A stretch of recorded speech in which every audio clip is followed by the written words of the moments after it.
Oi pessoal, bem-vindos a mais um vídeo Web Full Stack. E agora a gente vai começar a codar de verdade, né? Que a gente tava só aprendendo as coisas até aqui, a gente entendeu todos os conceitos, entendeu HTML e CSS básico. Agora vamos lá, finalmente, vamos começar a fazer isso aqui. Nessa aula, a gente vai finalizar aqui essa parte do banner e essa parte do sobre nós. E aí a gente já vai ter um bom conceito assim de CSS e HTML legal para poder, nas próximas aulas, fazer essas partes mais complexas. O link do Figma, das cores, das imagens e tudo o que a gente vai usar agora vai estar na descrição do vídeo. Eu vou deixar um drive com as imagens lá, um TXT com a paleta de cores que a gente está usando, tudo certinho para vocês poderem pegar, beleza? Na última aula a gente trabalhou um pouquinho com CSS, então a gente entendeu aqui como organizar os elementos, o que eles fazem, né, perfeito. A gente colocou essas corzinhas aqui só pra gente poder brincar um pouquinho, né, e agora a gente vai começar a transformar isso aqui de fato no que a gente precisa fazer ali no nosso modelo do Figma. A primeira coisa que a gente vai fazer é as configurações da nossa página, que a gente ainda não tinha mexido muito bem, ou seja, a gente não deu um nome, não colocou um ícone. Essa vai ser a primeira coisa que a gente vai fazer e aí a gente já vai aprender um pouquinho o sisteminha de pasta, beleza? Vamos lá. Aqui no nosso Visual Studio Code, né, já com o nosso projetinho aberto, a primeira coisa que a gente vai fazer é remover essas duas classes aqui, a colorindo vermelho e a colorindo azul, porque a gente não vai mais usar elas foram só classes de teste, tá? Então eu vou remover, dar um Ctrl S. Aqui no meu HTML eu vou remover também essas duas classes do meu P, porque eu não vou mais usar elas aqui. Bom, aqui no head, no nosso cabeçalho da página, que é o lugar que eu tinha comentado pra vocês, que é onde a gente configura as coisas, a gente vai colocar a tag title aqui, pra gente poder dar o título da nossa página, seguindo a estruturinha, né? Escrever o iPic aqui, vou dar um Ctrl S, vou vir aqui no meu navegador, vou dar um F5, ó. Os meus itens voltaram aqui pro preto, deu até uma bugadinha aqui, ó. Ah, ficou uma aspas aqui, a gente vai retirar ela, dá um Ctrl S, voltar aqui, beleza, perfeito. Então agora a nossa página, ela tem um título, aqui ó, o iPic. Perfeito, era o que a gente queria, a gente está configurando a nossa página. A gente vai colocar também um ícone, porque por enquanto ele está com essa pastinha aqui, com esse documento, né, vazio. A gente quer colocar um ícone que nem o iPic aqui, perdão, que nem o Figma que a gente colocou aqui. Eu deixei lá no Drive a imagenzinha do ícone, mas vocês podem colocar o que vocês quiserem, tá bom? Pode ficar à vontade. A gente vai vir aqui, ó, no ladinho esquerdo e vai criar uma pasta. Nessa pasta a gente vai chamar de images, ó. A minha extensão já até entendeu que essa pastinha vai ser imagens. Eu vou clicar com o botão direito nela, vou abrir aqui em Review e File Explorer, o seu vai estar para abrir no explorador de arquivos. Vou clicar duas vezes e aqui dentro a gente pode tanto arrastar aqui pelo Visual Studio, tanto abrir aqui pelo Windows. Eu vou colocar a minha imagem da minha logo. Eu tenho ela separada aqui. Então, eu vou abrir aqui o meu outro que tem essa imagenzinha e vou copiar e arrastar para cá. Então, agora eu tenho esse icon.png. É legal que vocês coloquem .png, tá? Porque aí ele vai ficar transparente ali, vai ficar um negocinho bacana para vocês. Aqui no meu head, então, eu vou dar essa outra instrução para ele. Eu vou criar uma outra propriedade link aqui de novo, né? Vou colocar o rel, só que agora o meu rel não vai ser folha de estilo, vai ser icon. Aí eu vou colocar o meu href direcionando para essa minha pasta images. Então, do mesmo jeito que a gente fez na parte de cima aqui, onde a gente tem o ponto styles, eu vou colocar ponto barra. Ele já apareceu a minha pastinha images, vou selecionar ela. E aí ele já falou aqui, ó, icon.png, ele já identificou que existe. Vou colocar o meu icon.png. E aí no meu type, diferente do meu CSS em cima, agora eu não tenho um texto barra CSS, né? Agora eu tenho uma image barra PNG. Vou dar um Ctrl S, vou vir aqui no meu navegador, vou dar um F5, ó. Ele já me trouxe a imagenzinha aqui. Então, perfeito, já configuramos boa parte da nossa página. Vamos configurar agora as fontes para nossa página, que a gente vai usar baseado na nossa peça de design. A maioria das nossas fontes utilizadas aqui nessa peça de design é com a Roboto e a outra que tem aqui é a Mate. Então, a gente vai lá no Google Fonts poder pegar essas fontes para a gente poder utilizar. Vou deixar o link também para vocês lá no Google Drive. Para isso, a gente vai procurar aqui por Google Fonts no próprio Google mesmo. A gente vai entrar aqui, ó, em Google Fonts. Ele já vai vir para suas fontes selecionadas. A gente pode vir aqui em fontes, ó. Aí vai ter um monte de fonte que a gente pode selecionar. Você vai procurar por Roboto aqui. Tá vendo? Ele vai trazer ela. E aí você vai clicar em Get Fontes. A gente vai pegar a fonte do Roboto, a gente vai pegar a normal dela, que é essa 400, e talvez a gente precise dessa fina aqui, que é a mais fininha dela, né? Acho que é o que a gente utiliza. Acho que a gente nem utiliza essa fina aqui não. Mas a gente vai entrar aqui então em Get Fonte. A gente pode baixar essa fonte, tá? Então, eu já coloquei ela aqui nas minhas fontes. Então, se eu vir aqui em View Selected Families, já vai estar a Roboto aqui. Eu posso vir nela aqui, ó, e ver que ela vai me trazer todo mundo, ó. Vai trazer tudo que eu preciso, todas as medidas da minha fonte. E aí eu posso remover ela daqui, ou eu posso fazer download, caso eu vá utilizar ela no Photoshop ou coisas assim. No nosso caso, a gente não precisa fazer o download da fonte em si. Além dela, a gente vai procurar a fonte Mate. Essa fonte tem só 2 estilos, ó. Ela tem só no 400 e no Italic. Vamos dar um Get Fonte aqui. E aí, o nosso Google Fonts já fala, ó, pegar o código para colocar no nosso HTML direto. Tá vendo? Ele traz tudo isso daqui pra gente, ele traz um monte de tipos dessa fonte, né? A gente vai copiar esse código, mas no meu caso, eu não quero todas as fontes da Roboto, eu vou querer só a 400 dela. Então, ó, vou deixar marcado só 400. Ele ficou bem menor, né? Eu vou copiar isso daqui, vou vir aqui no meu Visual Studio e eu vou colar aqui em cima no meu head. Vou explicar para vocês o que está acontecendo aqui. Primeira coisa, ele está trazendo aqui a API do Google, para meio que a gente autorizar o nosso HTML a ir lá coletar a fonte no Google, e é isso que ele faz nesses 2 links aqui. Nesse terceiro link, eu estou falando qual família eu quero importar. Então, para o meu CSS, eu quero importar a família Mate, e ele trouxe o itálico também, e o da família Roboto, que ele trouxe só o 400, que é o padrão, então por isso que ele não tem nenhuma outra configuração. Dessa forma, eu posso vir aqui no meu CSS agora e utilizar essa fonte dentro do meu projeto. Então, para isso, o que eu vou fazer? Aqui em cima, só para manter a ordem de prioridade, eu vou abrir o body aqui, ó, abrir as chaves no meu CSS. O body não é uma classe, ele é o meu body mesmo, o meu elemento HTML. E eu vou dizer que tudo que tiver dentro dele vai ter a fonte family, ou seja, vai implicar, né, a família Roboto. E aí eu vou dar uma vírgula depois disso e vou escrever sans serif. O que isso aqui está fazendo? Eu estou dizendo que todos os meus elementos que forem um texto dentro do body, ou seja, no meu HTML todo, vão utilizar a fonte Roboto. E caso o meu navegador, que eu esteja utilizando no meu celular, no meu desktop, enfim, não tenha essa fonte, não consiga renderizar, não consiga ir lá coletar no Google, deu algum erro, enfim, ela vai colocar a fonte padrão, que é a que a gente já utiliza ali no HTML normal. Aqui no meu navegador, eu vou fazer o seguinte, então eu vou dar um F5, ó. A sans serif é essa fonte normal aqui, que ele já implementa normalmente no HTML. Dando um F5, ó, ele já colocou a Roboto para mim.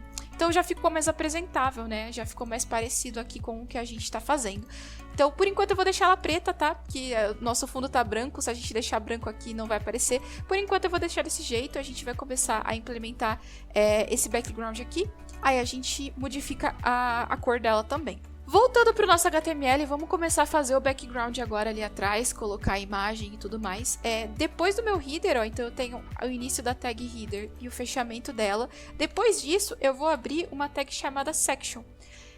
Eu poderia criar uma div, né, aquela divisão que eu falei pra vocês, que ela é meio que inexistente, só para dividir, mas é muito legal que a gente aprenda a utilizar sections, porque ela é importante para a API do Google entender que são partes separadas do código, tá? É legal a gente pegar essa mania já de utilizar section. Eu vou criar agora 2 divs aqui para nossa seção, a div que vai ficar a imagem e a div que vai ficar o texto, beleza? Primeira div que eu vou criar aqui, então, é onde vai ficar o texto. Eu vou dar uma classe para ela. Essa classe ainda não existe aqui no nosso CSS, mas eu vou criando já os nomes para depois a gente só estilizar. Essa primeira classe eu vou chamar de background, BG, black, porque é essa parte aqui onde está tudo preto e tem o nosso texto, perfeito? E aí eu vou dar 2 enters aqui, vou criar outra div e nessa div aqui eu vou chamar ela de background img. Beleza? Então eu tenho essas 2 divs. Se a gente vir aqui no nosso navegador, né, F5, não aconteceu nada, porque a gente ainda não colocou nada dentro delas. E agora a gente vai colocar esses textos aqui pra gente poder começar. A primeira coisa que eu vou fazer é criar uma divisão pra gente poder alinhar tudo no centro. Vai fazer sentido já pra vocês. Então eu vou criar essa divisão aqui, por enquanto eu não vou nomear ela em nada. E aí eu vou criar duas aqui dentro. Eu sei que parecem muitas aberturas e fechamentos, mas vocês vão ver que vai fazendo sentido. Por enquanto é confuso pra você que tá começando, porque você não consegue ainda pensar direitinho como um programador olhando aquilo ali. Mas você vai ver que vai fazer bastante sentido, beleza? Nessa primeira divisão, eu vou colocar o iPic, né? Como tá aqui. Então, eu vou colocar o I e depois o pic. Então, eu vou pôr 2 P's pra gente poder organizar ele ali. Vou colocar, então, o meu H1 aqui e vou escrever o I. E aí, eu vou colocar outro H1 aqui e vou escrever pic. Perfeito? Do jeito que tá ali. Vou criar outra div e eu vou colocar aqueles outros textos que estão embaixo daquela linha. Então, a gente tem essa linha aqui, aí a gente tem agência de fotografia, 8 anos, nananã. Então, a gente vai colocar isso aqui.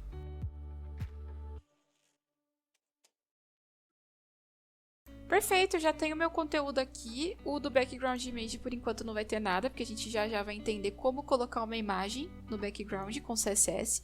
Perfeito, a gente já tem aqui de um jeito bem esquisito, mas a gente já tem aqui basicamente o que a gente queria, que é o iPic e o texto. Agora vamos começar a estilizar, de verdade.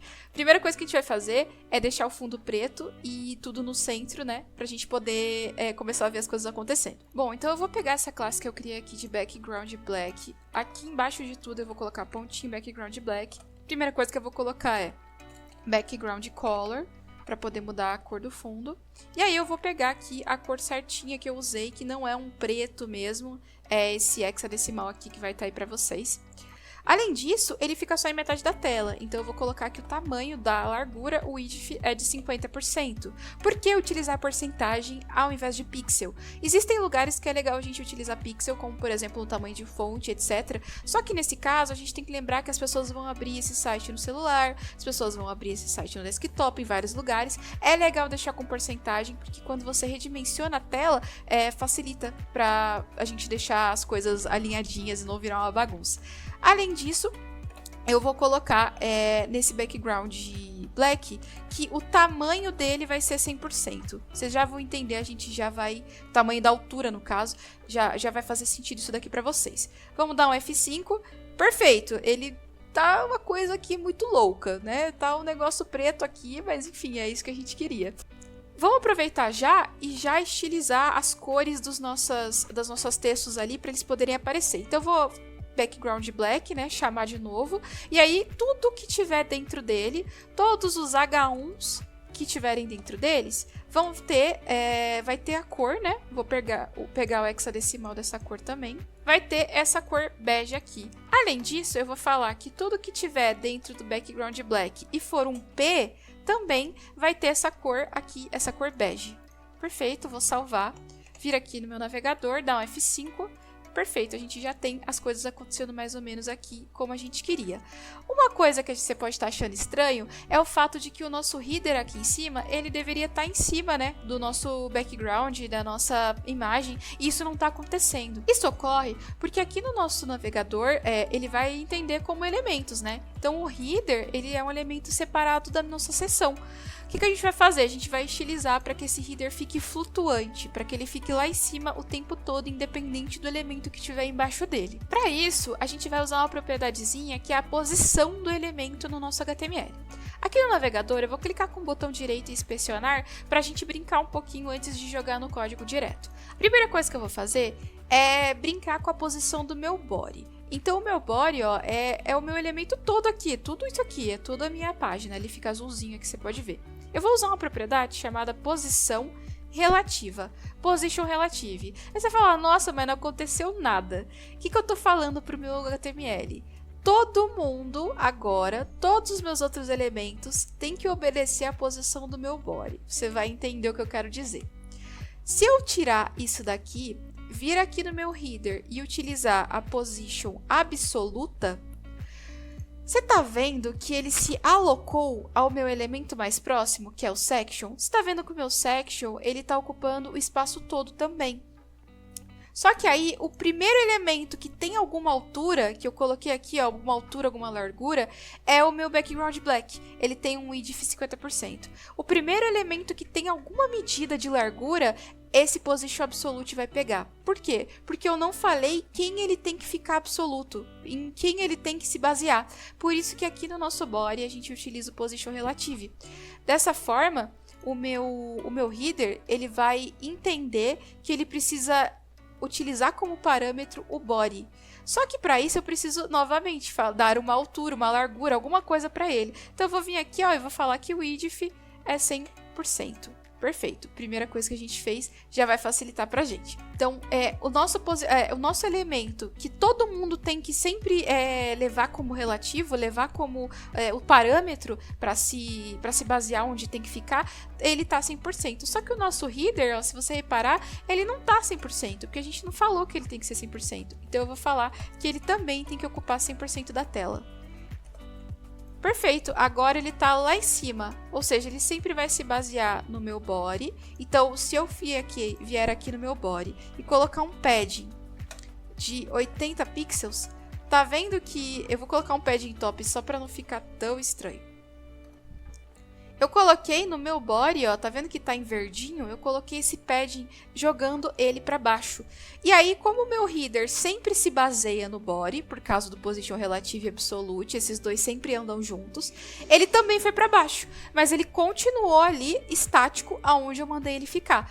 Então, é por isso que a gente utiliza esse position relative absolute. E é dessa forma que a gente faz com que o nosso header, né, o nosso cabeçalho, sempre fique lá em cima, independente dos outros elementos da página. Por quê? Porque quem manda nele é o position relative. E qual que é o elemento mais externo que tem o relative? O nosso body, que é esse elementozão aqui, grandão, que corresponde a todo o nosso HTML. Se vocês repararem, a hora que eu passo o meu mouse em cima, o meu body tem essas bordas laranjas. Isso é porque automaticamente o HTML coloca margem. Então o que eu vou fazer? Eu vou falar que a margem é 0. Perfeito, ó. Agora sim, o nosso body não tem nada impedindo, ó, a nossa página toda, tá tudo azulzinho, perfeito. E o nosso header, ele se baseia sempre no elemento que tem o relative, porque eu coloquei o absolute nele. Então ele tá se baseando no body. E aí, o padrão, né, a posição absoluta é sempre na esquerda em cima. E aí, como eu tô falando que ele tem 100% de largura, ele tá ocupando toda a posição do meu body. Vou passar isso agora aqui pro meu HTML rapidinho pra gente poder continuar com as outras coisas. A única coisa que eu fiz de diferente foi ter colocado que a cor do meu background é transparente, tá? E a gente nunca pode esquecer das medidas, lembra? Ele tinha ficado tudo na esquerda ali, naquele negócio preto ali, porque o único elemento que tinha uma medida de largura e de altura era o nosso background black. Então, sempre lembrar de colocar essa altura e essa largura quando a gente tiver um elemento relativo na nossa página. Então, toda vez que agora eu colocar um absolute, qualquer onde seja, se tiver dentro do meu body, ele vai levar o tamanho do pai, né? Vai levar o tamanho do body aqui, porque é ele que tá mandando, ele que é o relativo. Vou dar um F5 aqui, perfeito, a gente passou tudo pro nosso HTML. Só que agora, ó, o nosso background black, ele tá passando por cima, né? Não tá legal isso aqui, ó. Ele tá passando, tá ficando um negócio em cima do outro aqui. Então, o que a gente vai fazer? A gente vai centralizar ele aqui no meio, que nem tá na nossa imagem. Eu vou inspecionar aqui, então, pra gente poder arrumar esse nosso texto aqui de dentro. A gente tem duas divs. A gente tem a name background, que eu dei, que é onde fica o título. A description, que é onde ficam os outros dados. A gente tem o HR, que é essa linha, que a gente vai deixar ela amarelinha já e tudo mais. E a gente tem o background black aqui. Essa div background black, que é todo esse elemento da esquerda, vai ser o que a gente vai manipular os dados de dentro. Então lembra que quando a gente estava mexendo aqui no header, a gente sempre mexe no pai. O pai manda a posição que os filhos, né, que é as divs que estão dentro, os elementos que estão dentro, aonde eles devem ficar. Então no nosso background black, a gente vai utilizar A propriedade Display Flex já ficou uma bagunça, mas não precisa se preocupar. Aqui, clicando, né, nesse editor aqui, sempre fica mais fácil para você se acostumar a mexer com o Display Flex. Lembrando, o Display Flex é essencial para a gente poder movimentar os elementos na nossa tela, perfeito? Então a gente sempre usa ele quando a gente precisa colocar no meio, no lado, em cima. Então é sempre legal vocês colocarem isso na sua cabeça. Ah, preciso deixar um negócio centralizado, um elemento na direita, na esquerda, então eu uso o Display Flex. A gente vai utilizar a direção coluna, essa daqui, ó, Flex Direction Column, que daí eles vão voltar a ficar um embaixo do outro. Perfeito. Agora, eu vou utilizar o Justify Content Center.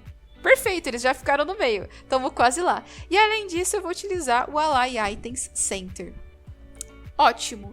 Todos os meus elementos ficaram agora no meio e, enfim, no meio tanto na vertical quanto na horizontal. É para isso que serve. O Justify Content, ele vai alinhar na vertical, né? Você pode até ver a partezinha roxa que apareceu aqui. E o Align Items vai alinhar no centro na horizontal, né? Ele tem essas flechinhas ali. É para isso que serve o Display Flex, para a gente poder organizar os nossos elementos na tela. Vamos colocar todas essas propriedades então, aqui dentro de Background Black. Perfeito, vou voltar aqui e dar um F5, ele continuou. Se vocês repararem, ó, a nossa logo ela tá aqui, tá? Só que ela tá preta, então não tá aparecendo, a gente tem que transformar ela no branquinho depois. Se vocês repararem, a nossa linha, ela virou um nada aqui por conta do Display Flex, tá? Mas não tem problema, é que o Display Flex, ele vai sempre considerar o tamanho dos elementos. Então aqui, como a gente tem um texto, ele vai ficar, né, aparecer certinho, porque o elemento, ele meio que torna o tamanho do próprio texto. O nosso pontinho aqui, a nossa linha, ela não tem um tamanho especificado, é por isso que ela sumiu dessa forma. Então eu vou dar um nome aqui, uma classe para ela, para a gente poder estilizar ela já e deixar no tamanhozinho. Vou chamar ela de Line Background aqui, copiei ela, aí aqui embaixo eu vou criar ponto Line Background e eu vou dar um tamanho para ela, eu vou dar um width, né, uma largura de 100 pixels e eu vou colocar já a cor dela, né, a cor dessa minha linha. Para esse caso da linha, não tem como a gente colocar background color, porque é uma linha, ele entende que é tipo uma borda. Então, para isso, a gente vai utilizar a propriedade border. Vamos falar que ela vai ter um pixel aqui de largura solid, ou seja, ela não vai ser tracejada, ela vai ser uma linha só. E aí eu vou colocar a cor aqui, vou pegar o hexadecimal do amarelinho que eu utilizei, espaço. E é isso. Essa propriedade border você pode utilizar em qualquer elemento, ele vai fazer uma borda em cima, do lado do outro. No caso do line, do HR, a gente utiliza o border por causa que é assim que o elemento funciona. Vamos dar um F5 aqui, ó. E aí ele ficou 100 pixels só. Aqui ele já apareceu pra gente, tá? Então se a gente puder utilizar, por exemplo, o 100%, ó, que é o nosso caso aqui que a gente vai utilizar, já fica mais parecido com o que a gente está fazendo aqui, só que ele tem essas margens aqui na direita e na esquerda, a gente já vai colocar isso também. Mas beleza, então os 100 pixels era só para vocês verem, a gente vai converter ele para 100% aqui. Perfeito, vamos salvar isso daqui, e agora a gente vai arrumar os nossos elementos de dentro. Então a gente vai aumentar essa letra, vai trocar a fonte, vai colocá-la para cima, vai dar esse espaçamento, tudo isso a gente vai começar a ajeitar agora aqui. Não vou dar muitos detalhes porque é uma questão mais de prática agora, de vocês entenderem o que uma coisa faz, o que a outra faz. Então eu vou fazendo aqui para vocês. Se você tiver alguma dúvida mais específica, eu posso trazer um vídeo só de CSS, de estilização mesmo, que aí facilita mais o seu aprendizado.